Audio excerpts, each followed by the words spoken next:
جیسے کہ روایات میں ملتا ہے کہ رسول پاک صلی اللہ علیہ وسلم معراج شریف پہ تشریف لے گئے اور بڑی لمبی کہانی داستان ہے. موسیٰ علیہ السلام سے آپ کی ملاقات ہوئی اور موسیٰ علیہ السلام نے آپ سے استفسار کیا کہ یا رسول اللہ یہ کیسے ہوگا، ہماری امتیں تو ہمارے وقت میں ہی پھر جاتی تھیں، تو آپ کے وقت آپ تو خاتم النبیین ہیں اور قیامت تک یہ آپ نے کس حدیث میں پڑھا ہے؟ یہ روایت میں پڑھا ہے میں نے، حدیث میں نہیں، حدیث میں نہیں، یہ روایت میں پڑھا ہے میں نے. تو میں سب سے مستند اس معراج کی روایت جو ہے بخاری میں موجود ہے. اچھا، ایک اس میں یہ کوئی ذکر کہیں نہیں ملتا. بہرحال یہ اکثر روایات میں میرے مطالعے میں آیا. میں اس لیے کہہ رہا ہوں اب آپ نے ایک اور مسئلہ چھیڑ دیا ہے جس کو خاص بات ہے جس کا جواب دینے میں مجھے نصف گھنٹہ چاہیے. نہیں جی، میں باقی جواب نہیں چاہتا، صرف مختصر سے جواب چاہتا ہوں. آپ نے امام غزالی رحمۃ اللہ علیہ کی روح کو طلب کیا اور یہ غلط ہے، کوئی روایت نہیں ہے صحیح. یہ بات کے بنائے ہوئے قصے ہیں اور رسول اللہ صلی اللہ علیہ وسلم کی شان رسالت کے خلاف ہیں، بہرحال اور خدا کی شان توحید کے خلاف ہیں. اس لیے ایسی باتیں جو کہانیاں گھڑ لی گئی ہیں میں ان کے جواب کا پابند ہی نہیں. اس طریقے سے زبور میں اور بائبل میں رسول پاک صلی اللہ علیہ وسلم کی بعثت کے بارے میں باقاعدہ نام سے آیا ہے، احمد نام سے آیا ہے، تو اسی طریقے سے قرآن پاک میں آپ کے بارے میں اس قسم کے نام سے کوئی بات نہیں آئی. جبکہ ہمیں کوئی محمدن بھی کہتا ہم اس کو ریفیوٹ کرتے ہیں کہ we are not Mohammedans, we are Muslim اور our religion is اسلام. درست ہے. تو آپ کے یہاں پہ لفظ احمدیت کو کیوں استعمال کیا جاتا ہے؟ وہ حضرت مسیح علیہ السلام نے آپ نے ایک سوال کرنا تھا وہ کر لیا ہے، یہ دوسرا آپ نے زائد کر دیا ہے.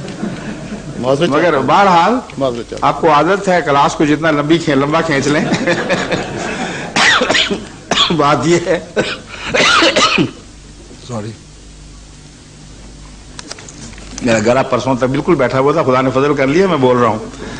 بات یہ ہے کہ حضرت مسیح علیہ السلام نے اس مضمون پر تفصیلی کتاب لکھی ہے اور وجہ یہ بیان فرمائی ہے کہ اسلام ہی اصل نام ہے، مگر میں احمدی مسلم اس لیے کہتا ہوں لکھو کہ حضرت محمد رسول اللہ کی دو شانیں مذکور ہیں، ایک محمدی شان ایک احمدی شان، اور شان احمدیت کی مماثلت مسیحیت سے ہے اور شان محمدیت کی مماثلت موسیٰ سے ہے.